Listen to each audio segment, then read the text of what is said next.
तो अब बात करेंगे अरावली को लेकर। सुप्रीम कोर्ट के अरावली पहाड़ियों की परिभाषा बदलने के बाद लगभग पूरे उत्तर भारत में विरोध प्रदर्शन शुरू हो गए हैं।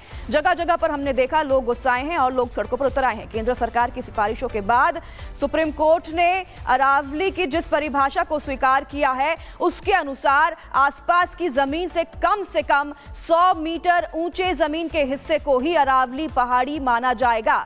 2 या उससे ज्यादा ऐसी पहाड़ियां जो 500 मीटर के दायरे के अंदर हैं और उनके बीच जमीन भी मौजूद हो तब उन्हें अरावली श्रृंखला का हिस्सा माना जाएगा। सुप्रीम कोर्ट ने ये कहा था और अब लोगों का कहना है कि सिर्फ ऊंचाई के आधार पर ही अरावली को परिभाषित नहीं किया जा सकता। अरावली को परिभाषित करने से कई ऐसी पहाड़ियों पर खनन और निर्माण के लिए दरवाजे खुल जाएंगे जिससे कि खतरा मंडरा रहा है अरावली पर और इससे लोग गुस्साए हैं। 100 मीटर से जो अरावली छोटी है उन पर खास तौर पर खतरा मंडरा रहा है। झाड़ियों से ढकी हुई और पर्यावरण के लिए ये जरूरी है और बस लड़ाई इसी बात की है, लोगों का ये कहना है और इसलिए अब लोग सड़कों पर उतर आए हैं कि ये फैसला सुप्रीम कोर्ट वापस ले।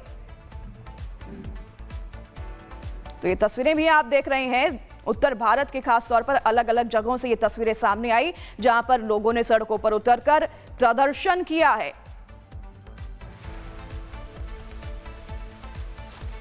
तो अब हम आपको बताते हैं कि आखिर अरावली पर इतना हंगामा क्यों हो रहा है। दरअसल अरावली की जो पहाड़ियां हैं इस पर सुप्रीम कोर्ट का फैसला आया। दिल्ली से गुजरात तक करीब 650 किलोमीटर में ये अरावली की पहाड़ियां फैली हुई है। गुजरात, राजस्थान, हरियाणा और दिल्ली में ये फैली हुई है। जलवायु को स्थिर करती हैं ये पहाड़ियां और इसीलिए लोग अब गुस्सा हैं। बता दें आपको कि जो अरावली की पहाड़ियां हैं उस पर सुप्रीम कोर्ट का फैसला आने के बाद लोगों ने प्रदर्शन भी शुरू कर दिया है। जलवायु को स्थिर अरावली करती है और ऐसे में जीव विविधता भी जो है अरावली की पहाड़ियों में है और इस वजह से अरावली पर इतना ज्यादा हंगामा हो रहा है। यहाँ पर सीसा, जस्ता, तांबा, सोना, टंगस्टन जैसे खनिज भी पाए जाते हैं और अरावली की ये जो पहाड़ियाँ हैं इसमें ये जब माइनिंग शुरू होगा तो अरावली की पहाड़ियों को काफ़ी ज़्यादा नुकसान पहुँचेगा, लोगों का ये कहना है।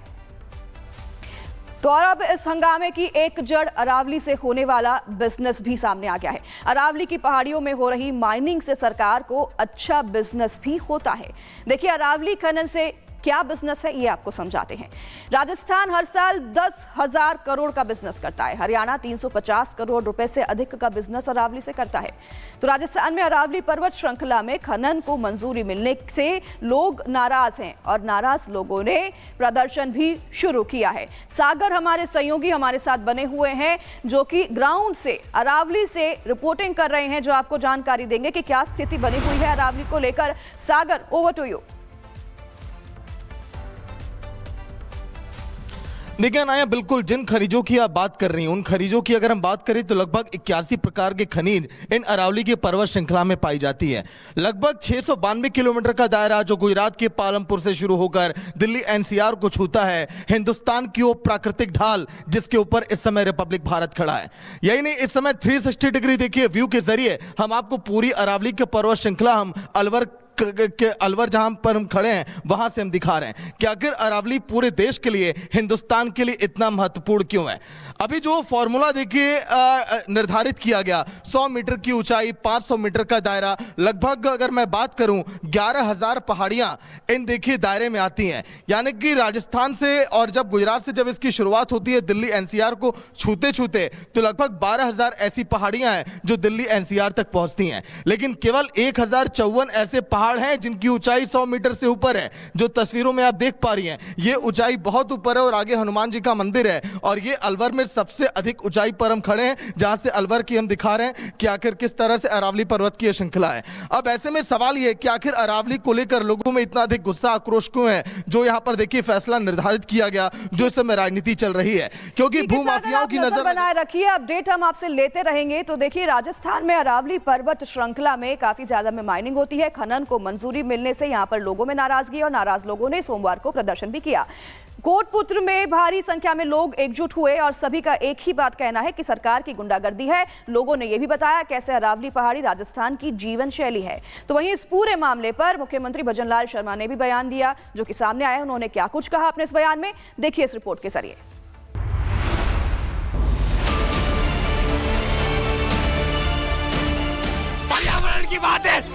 बढ़ जाएंगे लेकिन रुकेगा नहीं।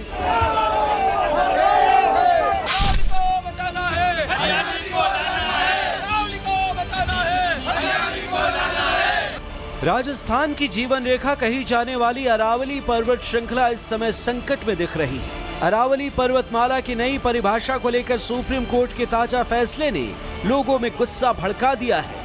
सोमवार को कोटपुतली सहित कई जिलों में भारी प्रदर्शन हुए, लोग सड़कों पर उतरे, नारे लगे, हर तरफ सिर्फ एक ही शोर सुनाई दिया, अरावली बचाओ, राजस्थान बचाओ। पुलिस के दम पर आंदोलन कुचलना चाह रही है। ये मेवाड़ की जनता इस सरकार को और केंद्र की सरकार को कभी माफ नहीं करेगी। इसके क्या विरोध कर रहे हैं, उसके लिए डिटेन किया गया अरावली को बचाने के लिए। परमिशन ले रखा है। अरावली भारत की सबसे प्राचीन पर्वत श्रृंखलाओं में से एक है और राजस्थान की जलवायु को संतुलित करने वाली धरोहर है। ऐसे में सुप्रीम कोर्ट की तरफ से आई परिभाषा ने देश भर में हलचल मचा दी है। सुप्रीम कोर्ट ने अरावली को लेकर परिभाषा दी है कि जो भी पहाड़ियां 100 मीटर से कम ऊंचाई वाली होंगी वो अरावली पर्वतमाला की नहीं मानी जाएंगी। ऐसे में यह फैसला सामने आने के बाद देश भर के लोगों में गुस्से की लहर है।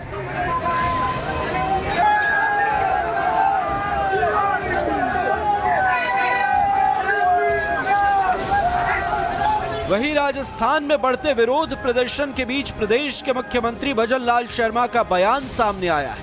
उन्होंने लोगों को भरोसा दिलाया है कि अरावली के साथ छेड़छाड़ नहीं होने देंगे।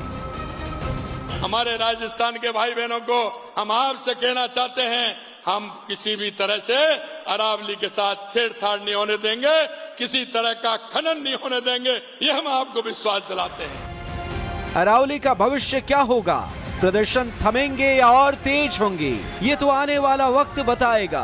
फिलहाल राजस्थान में अरावली को लेकर गुस्सा और उम्मीद दोनों बरकरार है। Bureau report, Republic Bharat. तो देखिए, दरअसल अरावली में छोटी पहाड़ी जो है, जो कि 100 मीटर के नीचे दायरे में आती हैं, उन पर सुप्रीम कोर्ट का फैसला आया और इन छोटी पहाड़ी जो है, इन पर माइनिंग होने का खतरा है, जिससे कि अब लोग गुस्साए हैं। पहाड़ियों को सबसे ज्यादा यहाँ पर खतरा है क्योंकि राजस्थान के 12,081 पहाड़ 20 मीटर से ऊंचे हैं, 1,048 पहाड़ 100 मीटर या फिर उससे ज्यादा ऊंचे हैं और ऐसे में खतरा 100 मीटर की पहाड़ी जो नीचे हैं उनको है। सिर्फ 8.7% अरावली ही 100 मीटर से ऊंची है। 20 मीटर ऊंचाई पहाड़ को अब जो है हवा रोकने की दीवार भी माना जाता है और अब इन पहाड़ियों को अगर नष्ट किया जाता है तो काफी ज्यादा नुकसान उत्तर भारत के हिस्सों को होगा। तो सुप्रीम कोर्ट में आपको बता दें कि इस फैसले के बाद, जो फिलहाल हालिया में ही फैसला दिया गया, उसके बाद लोगों में नाराजगी है। अरावली को लेकर नई बहस भी छिड़ गई है। इसके बाद सोशल मीडिया पर भी बड़ी संख्या में लोग इस कैंपेन से जुड़कर अरावली को बचाने की अपील कर रहे हैं। इतना ही नहीं, रिपब्लिक भारत ने भी अरावली को लेकर अब एक नई मुहिम शुरू कर दी है अरावली को बचाने के लिए और ये सबसे बड़ी मुहिम है। इसी कड़ी में रिपब्लिक मीडिया के editor in chief Arnab Goswami ने अरावली पर फैसला देने वाले जस्टिस BR गवई से खास बातचीत की है। आप भी देखिए।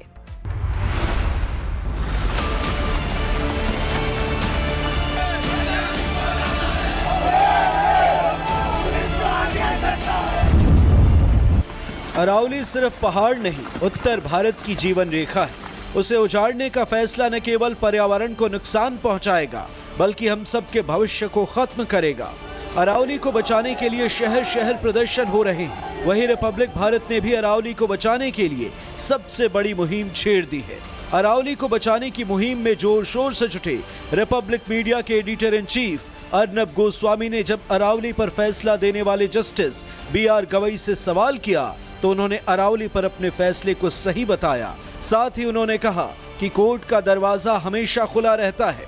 आप भी सुनिए रिपब्लिक मीडिया के editor in chief Arnab Goswami और जस्टिस BR गवई के बीच खास बातचीत के कुछ अंश।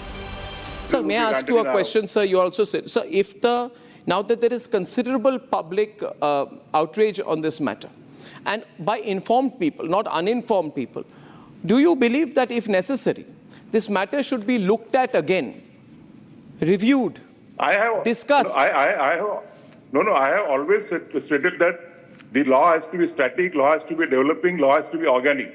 Yes. We have, on various occasions, wherever we have found that earlier orders are not correct, the courts have always corrected them.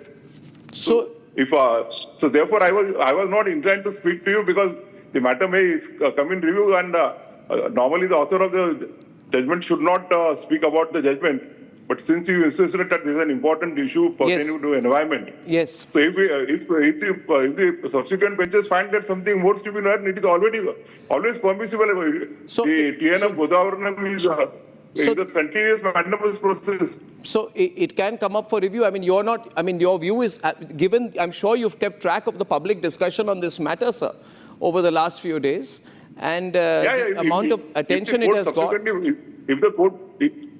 If the court subsequently finds that something more needs to be done, something needs to be corrected, the courts can always do it. And the government should be open to review as well, given all the expert opinion, others, it can be put through review again, this decision, this definition, in public interest? So that's with, I can't comment on what the subsequent, because I am now I can't be a part of the bench now, I am out of the system.